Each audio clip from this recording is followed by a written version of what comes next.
Hi guys, welcome back to my channel. I wanted to do a quick video today to show you some fun ways I found to practice fractions. The first one is fraction dominoes. This little box has 9 different games you can play, and some of the concepts they cover are equals, equivalents, and sums of 1.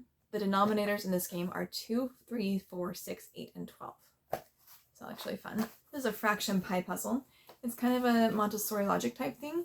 So you have the card and you just start with this setup, and then you have to figure out what goes in each circle. And there's 50 different cards, and it just gets harder as you go. This is a really fun one too. Pizza Fractions is new for us this year, but it has 7 different games in it, and the pizzas look very realistic, so I always crave pizza when I see this box.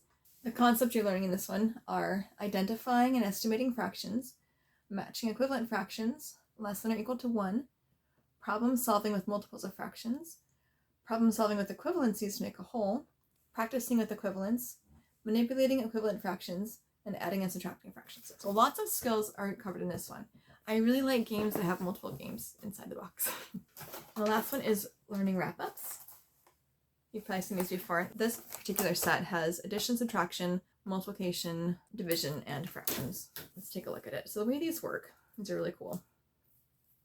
These are great for independent work or just something fun to do for the kids to check their understanding of it.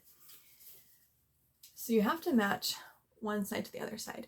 This first one is fractions and fraction shapes, basically. And so as you match it, blah, blah, blah. When you're done, there's a little notch here to tie the string so it doesn't come out. Flip it over, and then if your string matches these lines on the back, then you know you're right. If it's wrong, you'd have to go back and figure out what you did wrong. So it's self-correcting, which is really nice. All right, so this shape and fractions, and this one, so that's the first two, and then this one is shape on shape. It's a little more challenging. Equivalent fractions, increasing, reducing, also matching equivalent fractions, but you have to reduce for this one. Name the blue fraction of each set. What fraction of each set is triangles? Add the fractions on one side to get the answer over here. Subtract the fractions on one side to get the answer over here. And match the fraction to the decimal equivalent. This one little wrap-up pack has tons of skills for your kids to practice. They're really fun. I'll link everything below. They're a great idea, great option. I might be getting 1 or 2 more fraction games, so if I do, I'll add them to the end of the video.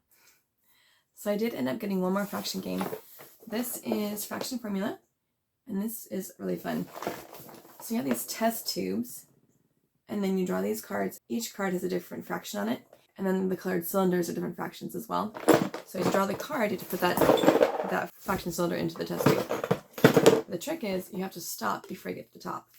So there's a line right here, and so as you get closer, you have to figure out if you want to stay and not draw anymore, or if you want to keep going.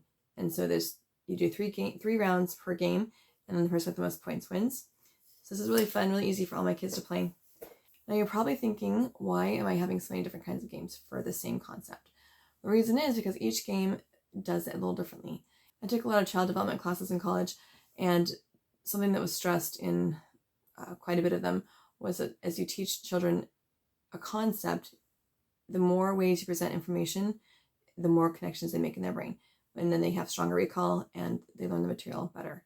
So I try and do that with all my subjects. I try and, whether that's with a documentary or a hands-on activity or a living book or a game or a different way to approach the topic, I just try and do as many things as I can to really build those connections. So that's why I have, I think it was 4 different games, maybe 5.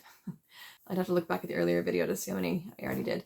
But that's why I do multiples of things. All right, please like and subscribe. I'll see you next time.